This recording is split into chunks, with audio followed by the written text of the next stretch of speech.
يا زهراء، أعوذ بالله السميع العليم من الشيطان الرجيم. بسم الله الرحمن الرحيم. الحمد لله رب العالمين، وبه نستعين، وصلى الله على سيدنا محمد وطهة الطاهرين وعلى الله عليهم أجمعين. اللهم يا رب الزهراء، بحق الزهراء اشفي صدر الزهراء بنور الوجهة عليه السلام. بسم الله الرحمن الرحيم. اللهم كن لوليك الحجة ابن الحسن صلواتك عليه وربائه في هذه الساعة وفي كل ساعة، وليا والعافدا قائدا وناصرا ودليلا وعينا حتى تسكنه وعدك ونتمتعه فيها طويلا برحمتك يا رب العالمين. يا مدي أدلكني ولا تهلكني، يا مدي أدلكني ولا تهلكني، يا مدي أدلكني ولا تهلكني.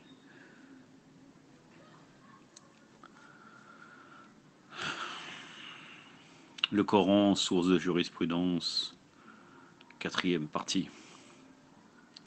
Nous en sommes aux preuves des Arbari sur les légitimités d'utiliser le sens littéral du Coran. Et après, je vous donnerai la réponse des Usuli.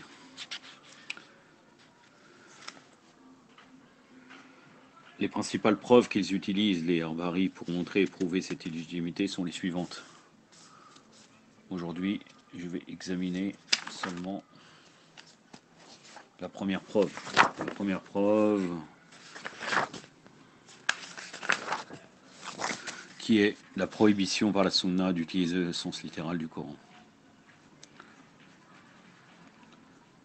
Donc les chiites affirment qu'un certain nombre de traditions, et ça, Usuli et Arbari, ont textuellement stipulé l'illégitimité d'interpréter le Coran par l'opinion, el-Ray, et insisté sur la prohibition d'une telle interprétation. Ces traditions ont été émises dans certaines circonstances, bien sûr, mais surtout lors de certaines discussions entre les imams de Ahlul Bayt et les docteurs de la loi des tendances juridiques des Mukhalifin. Et ces traditions, elles témoignent d'une attitude chiite constante à l'égard du Coran.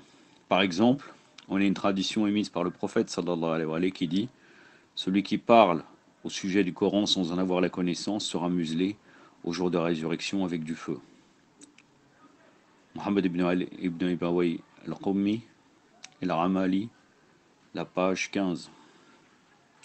On signale aussi une tradition émise par l'imam Sadiq alayhi salam qui dit « Celui qui parle au sujet du Coran par son opinion et le fait correctement ne mérite pas une récompense. Et celui qui le fait incorrectement mérite un châtiment. » Ça c'est dans Tafsir al-Ayashi, tome 2, page 171.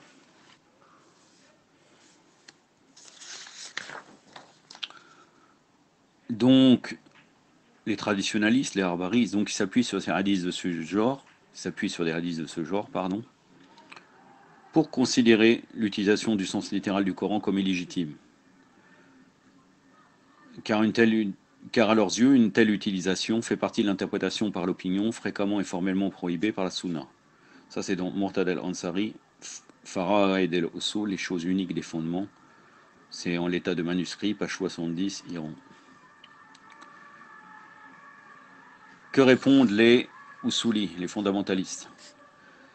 Petit a, la pratique conformément aux prescriptions du sens littéral du Coran n'est pas une interprétation de ces textes, car donner à un mot à son sens littéral n'est pas une interprétation de ce mot.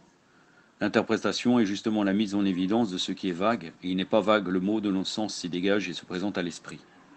Doros fi al-Ilm al-Usul, Mohamed Bakr Sadr, page 220. Deuxièmement, l'usage du mot ray, opinion, dans les hadiths doit être compris à la lumière de son sens conventionnel, au temps de son émission. Il n'y a pas de doute qu'au temps de l'émission du hadith, le terme ray avait le sens conventionnel qui était reconnu et adopté par les tendances des mukhalifin, à savoir ce sens basé uniquement sur l'intuition personnelle, non soutenue par aucun texte légal.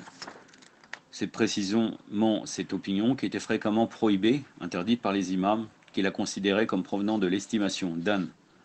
L'exemple typique sur ce genre d'opinion est la mise en application du raisonnement par analogie, qiyas, non reconnu par les chiites.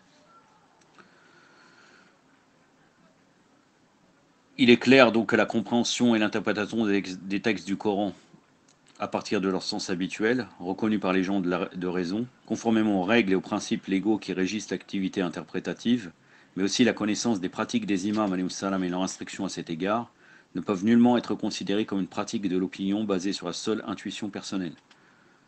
Troisièmement, la pratique des imams à cet égard prouve qu'ils approuvent l'utilisation du sens littéral du Coran comme source première de la législation et qu'ils incitaient leurs disciples et leurs compagnons à le faire. Par exemple, ils se référaient au Coran en tant que premier critère pour distinguer les hadiths contradictoires.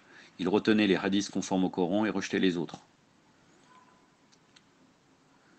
Et bien sûr, ça peut être que pratiqué cette manière-là, que par la compréhension du Coran à travers son sens habituel, général, et par la prise en considération dans la pratique du sens littéral de ces textes. J'en ai terminé. Inch'Allah, la prochaine fois, je parlerai de la deuxième preuve des Arbari, qui est l'existence d'une connaissance globale, al-Jumali, qui n'autorise pas la prise en considération du sens littéral. نكتفي بهذا القدر وصلى الله على سيدنا محمد وصحبه الطاهرين والسلام عليكم ورحمة الله